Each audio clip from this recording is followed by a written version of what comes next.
நியூஸ்7 தமிழ் நேயர்களுக்கு வணக்கம். 5 ஆண்டுகளுக்கு ஒரு முறை அதிகாரம் உங்களை தேடி வரக்கூடிய இது தேர்தல் நேரம் நிகழ்ச்சிக்கு உங்களை அன்புடன் வரவேற்கிறோம். இன்னைக்கு நாம அடுத்ததா பார்க்க போறது தேர்தல் கிசுகிசு பகுதி. இந்த பகுதியில தேமுதிக வேட்பாளரை அம்போன்னு விட்டுட்டாங்களாம் அதிமுக. அது எந்த தொகுதியில யார் விட்டுட்டாங்க அப்படிங்கறத பார்க்கலாம். விருதுநகர் தொகுதி தேமுதிகவுக்கு ஒதுக்கப்பட்ட சமயத்துல நீங்க எதுவும் கவலைப்படாதீங்க அண்ணி, தேமுதிக ஜெயிக்கிறதுக்கு நான் பொறுப்புன்னு பிரேமலதா விஜயகாந்த் கிட்ட சொன்னாராம் அமைச்சர் ஆர்.பி. உதயகுமார். விருதுநகர் தொகுதிக்கு உட்பட்ட சிவகாசி, அருப்புக்கோட்டை போன்ற பகுதிகளில் ஆர்.பி. உதயகுமாருக்கு தனிப்பட்ட செல்வாக்கு இருக்கிறதுனால அவரை வச்சே விருதுநகர்ல ஜெயிச்சிடலான்னு தேமுதிகவும் ரொம்பவே ஆர்வமா இருந்தாங்க. ஆனா என்னைக்கு தேனி தொகுதி ஓபிஎஸ் மகனுக்கு ஒதுக்கப்பட்டுச்சோ அன்னையில இருந்து தேனியே கதின்னு கிடக்கிறாராம் உதயகுமார். ரவீந்திரநாத்தை வெற்றி பெற வைக்கிறதுல ஆர்வம் காட்டுற அமைச்சர் கூட்டணி கட்சிக்கும் தேர்தல் வேலை பார்க்க வேண்டாமான்னு புலம்பிட்டு இருக்காங்க தேமுதிகவினர். சிவகங்கையில தனக்கு சீட் கிடைக்கலங்கிறதுக்காக கார்த்தி சிதம்பரம் குடும்பத்தை பொது வெளியில கடுமையா விமர்சனம் செஞ்சுட்டு வர்றாரு சுதர்சன நாச்சியப்பன். கொஞ்சம் பொறுங்க, அவசரப்படாதீங்க, ராஜ்யசபா கூட உங்களுக்கு கொடுக்கறோன்னு காங்கிரஸ் மேலிடம் சொல்லியும் சுதர்சன நாச்சியப்பன் சமாதானமே ஆகலையாம். தன்னை சந்திக்க வர்றவங்க கிட்ட எல்லாம் ராகுல் காந்திக்கு எதிரா எப்படியெல்லாம் சிதம்பரம் காய் நகர்த்திக்கிட்டு இருக்காரோன்னு சொல்லிட்டு வராராம். சுதர்சன நாச்சியப்பனால சிவகங்கை தொகுதி வெற்றி வாய்ப்பு பாதிக்கப்படுமோன்னு கவலையில இருக்காங்களாம் சிதம்பரம் கோஷ்டி. அடுத்ததா இன்னைக்கு எந்தெந்த தலைவர்கள் எந்தெந்த பகுதியில யாராருக்காக தேர்தல் பிரச்சாரம் பண்ணாங்க, அப்ப என்னெல்லாம் பேசினாங்கிறத அனல் பறக்கும் பிரச்சாரமா பார்க்கலாம். இன்னைக்கு காஞ்சிபுரம் மக்களவை தொகுதி மற்றும் திருப்போரூர் சட்டமன்ற தொகுதி வேட்பாளர்களுக்காக பிரச்சாரம் செஞ்சாரு ஸ்டாலின். அதிமுக அமைச்சர்கள் மீதான ஊழல் பட்டியலை ஸ்டாலின் தயார் செஞ்சிருக்காரு. அதுல யார் யாரெல்லாம் இடம்பெற்றிருக்கிறாங்கன்னு பார்க்கலாம். வருமானத்திற்கு அதிகமான அளவிற்கு சொத்து சேர்த்திருக்கிறார். அதை லஞ்ச ஒழிப்பு துறையில முறையாக விசாரிக்க வேண்டும் என்று சென்னை உயர்நீதிமன்றம் உத்தரவு போட்டிருக்கு.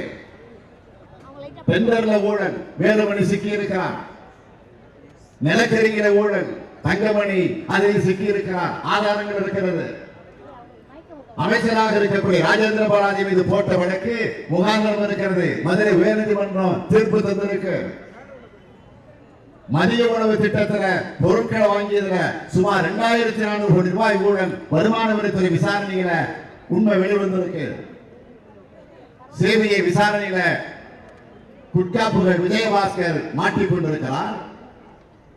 முட்டை ஊழல் சரோஜா, பருப்பு ஊழல் காமராஜ், இப்படி ஊழல் செய்வதுதான் இவருடைய தொழிலாக இருந்து கொண்டிருக்கிறது. இவர்களுக்கு தெரிந்த ஒரே தொழில் ஊழல் செய்கிற தொழில் தான் என்பதை இதிலிருந்து தெளிவாக தெரிகிறது. தூத்துக்குடியில தேர்தல் பரப்புரை செய்த தமிழிசை தன்னை ஒரு சேவகியா ஏத்துக்கோங்கன்னு அங்க இருந்த மக்கள் கிட்ட முறையிட்டாங்க. இந்த தூத்துக்குடிக்கு என்னை ஒரு சேவகியாக ஏற்றுக்கொள்ளுங்கள் என்று தான் உங்களுக்கு சேவை செய்ய காத்திருக்கிறேன். எதிரிலே போட்டி போடுபவர்கள் பாராளுமன்றத்திற்கு ராஜ்யசபாக்கே சரியா சொல்லல, லோக்சபாக்கு என்ன செய்ய போறாங்க? ஒன்னும் செய்ய முடியாது. உங்கள் சகோதரியாக உங்களில் ஒருவராக நான் போட்டியிடுகிறேன். உங்களின் பிரதிநிதி நான் தேர்ந்தெடுக்கப்பட்டால் இங்கே உள்ள அத்தனை தொண்டர்களும் தேர்ந்தெடுக்கப்பட்டார்கள், தமிழிசை அல்ல. அப்படியே உற்சாகமா பேசிக்கிட்டு இருந்த தமிழிசை நம்ம கூட்டணி வெற்றி கூட்டணி, அப்ப அவங்க கூட்டணி என்ன சொல்லிருக்காங்கன்னு பார்க்கலாம். ஒன்றை சொல்கிறேன், மத்தியில் மோடி அவர்களின் ஆட்சி, மாநிலத்தில் அண்ணன் இபிஎஸ் ஓபிஎஸ் அவர்களின் ஆட்சி. ஆக மத்திய மாநில அரசுகள் இணைந்தால் நீங்களும் இணைந்திருந்தீங்க. இலங்கை தமிழர்களை நீங்கள் காப்பாற்றவில்லை, காவிரி பிரச்சனையை நீங்கள் தீர்க்கவில்லை. ஆனால் அவர்களின் கூட்டணி வெலவெலத்த கூட்டணி, நமது கூட்டணி வெற்றி கூட்டணி என்று சொல்லி உங்களுக்கு சகோதரியாக வெற்றி வேட்பாளராக உங்களில் ஒருத்தியாக களமிறங்குகிறேன். அதற்கு உங்கள் அனைவரின் ஆசீர்வாதத்தையும் வேண்டி தமிழகத்தில் நிச்சயமாக நமது கூட்டணி வெற்றி பெறும். தூத்துக்குடியில் தாமரை மலர்ந்தே தீரும். தூத்துக்குடியில் தாமரை மலர்ந்தே தீரும். சசிகலா குடும்பத்தை சேர்ந்த டாக்டர் தான் திட்டமிட்டு ஜெயலலிதாவை கொன்னுட்டதா அதிமுக அமைப்பு செயலாளர் பொன்னையன் சொல்லியிருக்காரு. யூரினரி இன்ஃபெக்ஷன்ற தொத்து நோய் அம்மாவுக்கு இருந்தது. ஸ்டீராய்டு இன்ஜெக்ஷன் தொத்தும் குறையாது. அந்த தொத்து ரத்தத்தில் கலந்து இருதயத்தை பாதித்தது, நுரையீரலை பாதித்தது. இவ்வளவும் ஒரு நர்ஸுக்கு கூட தெரியும். ஆனால் சசிகலா குடும்பத்தைச் சேர்ந்த ஒரு டாக்டர் சிவகுமார் என்பவர் நடத்தினார். திட்டமிட்டே அம்மா அவருக்கு மெல்ல மெல்ல கொள்ளும் விஷம் என்பது போல ஸ்டீராய்டு ஊசியை போட்டு கொன்று விட்டார்கள் என்ற குற்றச்சாட்டும் விசாரணை கமிஷன் முன்னாலே இருக்கிறது. எனவே அந்த விசாரணை கட்டாயமாக ஒரு நல்ல தீர்ப்பை வழங்கும் என்று நான் கருதுகிறேன். தமிழகத்துல தாமரம் மலர்ந்தே தீரும்னு சொல்ற மாதிரி தென்சென்னை திமுக வேட்பாளர் தமிழ்ச்சி தங்கபாண்டியன் தமிழகத்தில் திமுக மலர்ந்தே தீரும்னு சொல்லியிருக்காங்க. நம்பிக்கையோடும் உற்சாகத்தோடும் புதியதொரு தமிழகம் 2-3 மாதங்களில் மலர்ந்துவிடும் என்கின்ற உறுதியுடனும் மத்தியில் பாசிச பாஜக ஆட்சி முடிவுக்கு வந்து பெரும்பான்மையிலே அந்த எங்களுடைய மதச்சார்பற்ற ஜனநாயக முற்போக்கு கூட்டணியின் வேட்பாளர்கள் வெற்றி பெறுவார்கள். எதிர் அணியினர் டெபாசிட் கூட கிடைக்காமல் தோல்வியை தழுவுவார்கள் என்கின்ற நம்பிக்கையுடன் களத்தில் இறங்குகின்றோம். மக்களவை தேர்தலில் மக்கள் நீதி மையத்தோட தலைவர் கமலஹாசன் ஏன் போட்டியிடல அப்படிங்கிற கேள்விக்கு கமல் என்ன சொல்லியிருக்காருன்னு பார்க்கலாம். தயக்கம் இல்லைங்க, வேலை இருக்குங்க. நான் தான் சொன்னேன், இந்த பல்லாக்கில் நான் பவனி வர விரும்பவில்லை, இந்த பல்லாக்கிற்கு தோள் கொடுக்க விரும்புகிறேன். அதுதான் என் வேலை. இந்த முகங்கள் இன்று தெரியாமல் இருக்கலாம், நாளை இந்த முகங்களை உங்களுக்கு தெரிய வைப்பது என்னுடைய கடமை. அதற்கு என் முகத்தை நான் ஒரு ஊபர் டாக்ஸி மாதிரி யூஸ் பண்றேன், அவங்க பயணிக்கட்டும் என்று. குக்கர் சின்னம் அமமுகவிற்கு கிடைக்குமா கிடைக்காதாங்கிற கேள்விக்கு டிடிவி தினகரன் என்ன பதிலளிச்சிருக்காருன்னு இப்ப பார்க்கலாம். ஒருவேளை நீதிமன்றம் இல்ல உங்களுக்கு கொடுக்க முடியாதுன்னு சொல்லிட்டா கொடுக்க மாட்டாங்க. 99.9% கொடுக்க மாட்டாங்க. ஆனா அப்படி வராது. எங்களுக்கு குக்கர் சின்னம் தான் கொடுப்பாங்க. நீங்க நினைக்கிற மாதிரி, நீங்க கேட்கிற மாதிரி வராது. வேறு சிலர் நினைக்கிற மாதிரி நடக்காது. ஒருவேளை அவர்கள் ஆசைப்படுவது போல எங்களுக்கு கொடுக்கலன்னா நாங்களாம் சுயேட்சையா தாக்கல் பண்ணிட்டு போறோம். அடுத்ததான் நாம பார்க்க போறது பாலிடிக்ஸ் பேசலாம். தேர்தல் ஆணையம் அங்கீகரிக்கப்படாத கட்சிகளுக்கும் அல்லது அங்கீகாரம் ரத்தான கட்சிகளுக்கும் ஒரே மாதிரி அவங்க கேட்கிற சின்னத்தை தான் வழங்குச்சா இல்லையா அப்படிங்கிறது குறித்து தான் இன்னைக்கு பேச போறோம். மற்ற மாநிலங்கள்ல பயன்படுத்தும் சின்னத்தை கேட்கக்கூடாதுன்னு சொல்லி நாம் தமிழர் கட்சியின் மெழுகுவர்த்தி சின்னத்தை முடக்கி கரும்பு விவசாயி சின்னத்தை ஒதுக்கியது தேர்தல் ஆணையம். அந்த இடத்துல மேகாலயாவில் மாநிலத்தில் உள்ள அங்கே இருக்கக்கூடிய ஒரு கட்சி வந்து பீப்புள்ஸ் டெமோக்ராட்டிக் ஃப்ரண்ட் என்ற அந்த கட்சிக்கு அவங்க ஏற்கனவே நாம் தமிழர் பயன்படுத்திய இரட்டை மெழுகுவர்த்தி சின்னத்தை வந்து ஒதுக்கிட்டோம், அதனால உங்களுக்கு அதை ஒதுக்க முடியாது அப்படின்னு சொன்னாங்க. இந்த விளக்கம் உடனடியாக நமக்கு நினைவுக்கு வருகிறது.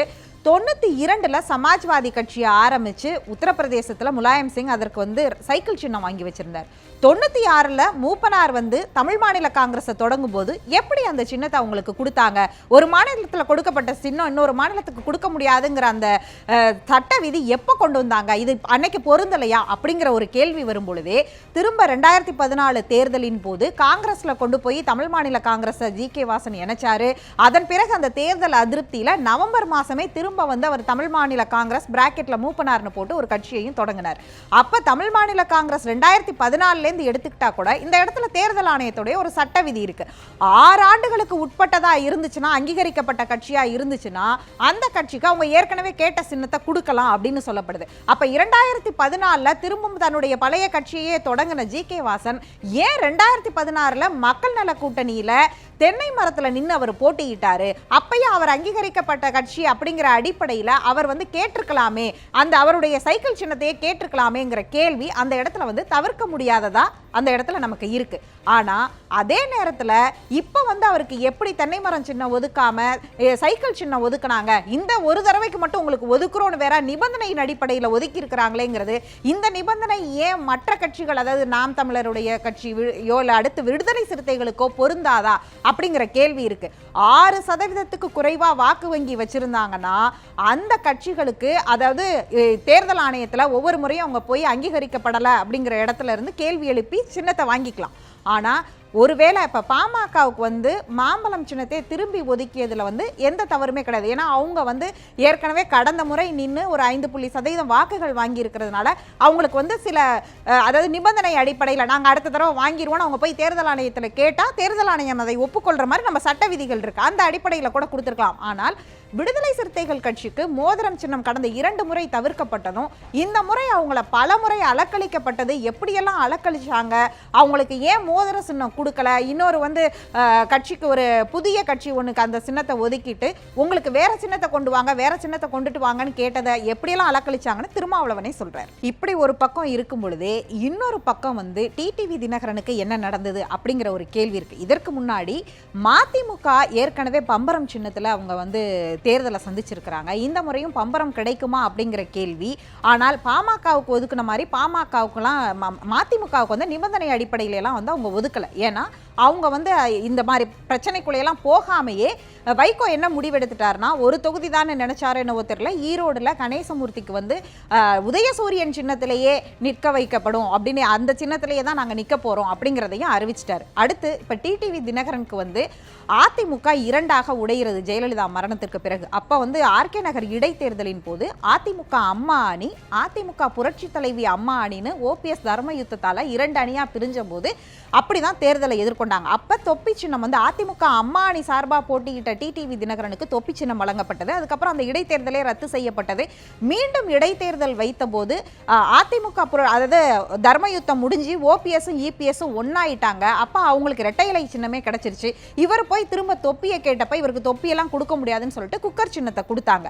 ஆனால் அந்த குக்கர் சின்னத்துல அவர் ஆர்கே நகர்ல வெற்றி பெற்றிருந்தாலும் அம்மா மக்கள் முன்னேற்ற கழகம்னு ஒரு அமைப்பை தொடங்கி அதை அவர் இன்னும் பதிவு செய்யப்படாத ஒரு அமைப்பாகத்தான் வைத்திருக்கிறார். கட்சியாக இன்னும் பதிவு செய்யவில்லை. இந்த இடத்துல தான் குக்கர் சின்னத்தையே எங்களுக்கு ஒதுக்குங்க, நாங்க ஏற்கனவே வெற்றி பெற்றிருக்கிறோங்கிற அடிப்படையில் நீதிமன்றத்தையும் தேர்தல் ஆணையத்தையும் மாறி மாறி கதவை தட்டி கொண்டிருந்தார். இன்னைக்கு நீதிமன்றத்தில் இந்த வழக்கு வந்தபோது என்ன மாதிரியான உரையாடல்கள் அங்க நடந்துச்சு அப்படிங்கிறத டிடிவியோட வழக்கறிஞரே சொல்றாரு, கேட்கலாம்.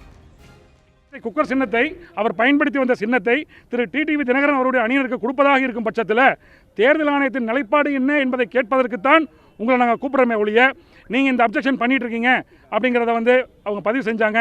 அதுக்கு அடுத்து அவங்க கவுண்டர் போடலைங்கிற காரணத்தினால இன்று மாலை 5 மணிக்குள்ளாக இந்திய தேர்தல் ஆணையம் திரு டிடிவி தினகரன் அவருடைய அணியினருக்கு குக்கர் சின்னத்தை வழங்குவது தொடர்பாக அவங்க எதிர்வாதரை 5 மணிக்கு தாக்கல் பண்ணணும்னு சொன்னாங்க. நாங்கள் சொன்னோம் நாளைக்கு தான் கடைசி நாள் அப்படின்னு சொல்லும்போது, நாளை 5 மணி வரைக்கும் டைம் இருக்கு அப்படின்னு சொல்லி சிஜே சொன்னாங்க. நாங்கள் சொன்னோம் 3 மணியோடு முற்றுப்பெறுகிறதுன்னு சொன்ன உடனே நாளை காலையில் 10:30 மணிக்கு இந்த வழக்கு விசாரிக்கப்படும் அப்படின்னு சொல்லியிருக்காங்க. பதிவு செய்யப்படாத ஒரு கட்சிக்கு சுயேட்சையா தானேப்பா சின்னம் வழங்கப்பட முடியும், அது எப்படி எல்லாருக்கும் ஒரே மாதிரி யூனிஃபார்மா வழங்க முடியுமா அப்படிங்கிற கேள்விக்கும், நடந்து முடிந்த அந்த 5 மாநில சட்டமன்ற தேர்தல்களில் சத்தீஸ்கர் மிசோரம்ல அதற்கான வாய்ப்புகள் இண்டிபெண்டன்ட் கேண்டிடேட்ஸ் 40 தொகுதிகளில் ஒன்னா நின்ற வரலாறும் அங்கேயும் இருந்திருக்கிறது. அதை அப்போதைய பாஜக காங்கிரஸ் அந்த மாநிலத்தில் எதிர்த்த வரலாறும் அந்த இடத்துல இருக்கு அப்படிங்கிறதையும் நினைவுபடுத்தணும். இன்னொன்று, இவர் பதிவு செய்யவில்லை என்றாலும் நாளைக்கு வேட்புமனு தாக்கல் செய்ய கடைசி நாள், நாளை காலை நீதிமன்றத்தில் இந்த வழக்கு வருது. அதற்கு பிறகு அவர்களுக்கு என்ன சின்னம் ஒதுக்கப்படுதோ அந்த சின்னத்தின் அடிப்படையில் அவங்க வேட்புமனு தாக்கல் செய்ய போறாங்க அப்படிங்கிறதுலாம் ஒரு பக்கம் இருந்தாலும், அதாவது அதிமுக பாஜக கூட்டணியில் இருக்கக்கூடிய கட்சிகளுக்கு அங்கீகாரம் இல்லாத கட்சியாக இருந்தாலும் அவர்களுக்கு சின்னம் ரொம்ப இலகுவா எந்த பிரச்சனையுமே இல்லாம ஈஸியா கிடைச்சிருச்சுப்பா அப்படிங்கிற ஒரு பார்வையும், மற்ற அவர்களை எதிர்த்து நிற்கக்கூடிய கூட்டணி கட்சிகளில் இருக்கக்கூடியவர்களுக்கும் அவர்களை எதிர்க்கக்கூடிய சிறிய கட்சிகளுக்கும் அங்கீகரிக்கப்படாதவர்களா இருக்கும் பொழுது அவர்களுக்கு சின்னம் ஒதுக்குவதில் தேர்தல் ஆணையம் ஏதோ ஒரு பாரபட்சம் காட்டுதோ அப்படிங்கிறது இந்த இடத்துல அந்த கேள்வியை எழும்புறது நம்மளால தவிர்க்க முடியாத ஒன்றாகவும் இருக்கிறது. ஒவ்வொரு தேர்தலையும் சுவாரஸ்யம் இருக்கிறது மாதிரி இந்த தேர்தலையும் ஒரே குடும்பத்தை சேர்ந்தவங்க அண்ணன் தம்பி மாமா மச்சான் அப்படின்னு சொல்லிட்டு எதிரெதிர் துருவத்துல நிக்கிறாங்க களத்துல. இவங்க கட்சிக்காக பார்க்க போறாங்களா அல்லது உறவுக்காக பார்ப்பாங்களா அப்படிங்கிற கேள்விக்கு விடையளிக்கிறது இந்த தொகுப்பு. இந்திய அரசியல்ல பொறுத்த வரைக்கும் ஒரு கட்சியில ஒரே குடும்பத்தை சேர்ந்த உறுப்பினர்கள் ஆதிக்கம் செலுத்திட்டு வர்றத காலங்காலமா பார்த்துட்டு வரோம். அதுவே ஒரே குடும்பத்தை சேர்ந்த குடும்ப உறுப்பினர்கள் வெவ்வேறு கட்சியில இருக்கும்போது அதை யாரும் வாரிசு அரசியல்னு சொல்றது இல்ல. கிராமத்து பக்கம்லாம் மாமன் ஒரு கட்சியிலயோ மச்சான் ஒரு கட்சியிலோ இருக்கிறதெல்லாம் ரொம்ப சர்வசாதாரணம். இதுக்கு தமிழ்நாட்டுல இருந்த நிறைய உதாரணத்தை நம்மளால சொல்ல முடியும். ஆண்டிப்பட்டி இடைத்தேர்தலுக்கான திமுக மற்றும் அதிமுக வேட்பாளர்களா கூட பிறந்த அண்ணன் தம்பிகளான மகாராஜனும் லோகிராஜனும் நிறுத்தப்பட்டிருக்காங்க. இன்னொரு பக்கம் மாமன் மைத்துனர்கள் வெவ்வேறு கட்சிகள் சார்பா இந்த தேர்தல்ல போட்டியிடுறாங்க. தர்மபுரியில பாமக சார்பில் போட்டியிடுறாரு அன்புமணி ராமதாஸ். அவரோட மைத்துனரான விஷ்ணு பிரசாத் ஆரணி தொகுதியில காங்கிரஸ் சார்பா போட்டியிடுறாரு. மதுரையில அமமுக சார்பா டேவிட் அண்ணாதுரை போட்டியிடுறாரு. இவர் நாம் தமிழர் கட்சியோட ஒருங்கிணைப்பாளர் சீமானோட மைத்துனர். விருதுநகர் தொகுதியில தன்னோட மற்றொரு மைத்துனரான அருண்மொழி தேவனுக்கு சீட் கொடுத்திருக்காரு சீமான். கன்னியாகுமரி தொகுதியில காங்கிரஸ் கட்சி சார்பா வசந்தகுமார் போட்டியிடுறாரு. தூத்துக்குடி தொகுதியில பாஜக சார்பா வசந்தகுமாரோட அண்ணன் மகள் தமிழிசை போட்டிடுறாங்க. இப்படி ஒரே குடும்பத்தை சேர்ந்தவங்க அரசியல் ரீதியா எதிரெதிர் துருவமா மோதி கொள்ளும் போதெல்லாம் குடும்ப உறவு வேற, அரசியல் வேறுன்னு சொல்லுவாங்க. இப்ப இந்த தேர்தல்ல களமிறங்கி இருக்கிற ஒரே குடும்பத்தை சேர்ந்த வேட்பாளர்கள் எதற்கு முக்கியத்துவம் கொடுக்க போறாங்க அப்படின்றத வாக்கு எண்ணிக்கை முடிந்த பிறகுதான் தெரிய வரும். நாளை இதே நேரம் இது தேர்தல் நேரம் நிகழ்ச்சியில் சந்திக்கலாம். நன்றி, வணக்கம்.